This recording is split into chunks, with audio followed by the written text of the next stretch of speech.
और उससे लगे हुए सभी गांव में एक आदमी लगाए गए हैं, मुखबिर लगाए गए हैं कि अगर किसी प्रकार का वो इलाज के लिए उस इलाके में आता है तो उसकी सूचना हम लोगों को प्राप्त हो सके। साथ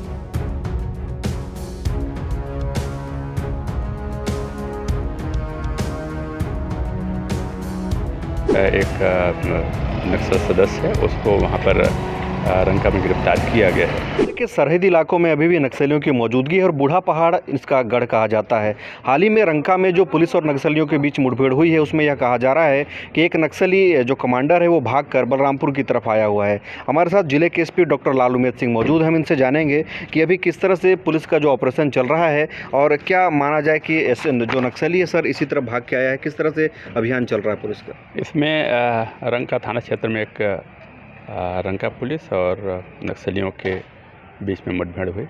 जो संगठन था वो JJMP का संगठन था और इसमें वहाँ एक जो कमांडर है उसको गोली लगने की सूचना प्राप्त हुई थी। साथ ही साथ उसको एक आरोपी है, एक नक्सल सदस्य है, उसको वहाँ पर रंका में गिरफ्तार किया गया है। उसको पूछताछ के लिए मैं स्वयं वहाँ पर गया हुआ था। उससे पूरे संगठन की जानकारी ली गई और उसको संभावित ठिकानों की जानकारी ली गई।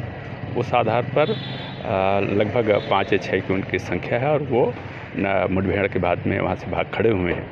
संभावित इलाके को देखते हुए हम लोगों के द्वारा जो सरहदी इलाका है, संबंधित जो थाना क्षेत्र है उसको और उससे लगे हुए सभी गांव में एक आदमी लगाए गए हैं, मुखबिर लगाए गए हैं कि अगर किसी प्रकार का वो इलाज के लिए उस इलाके में आता है तो उसकी सूचना हम लोगों को प्राप्त हो सके। साथ ही साथ इलाके जो सरहदी इलाका है उस पर पुलिस की पेट्रोलिंग और पुलिस गतिविधियों को बढ़ाई गई है।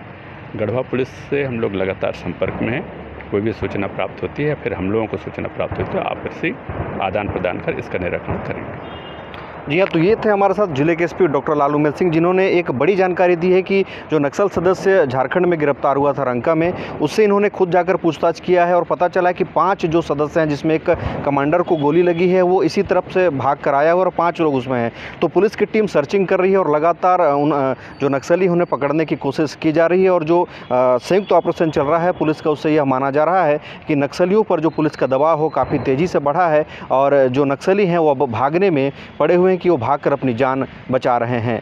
अरुण कुमार सोनी, IBC 24, बलरामपुर।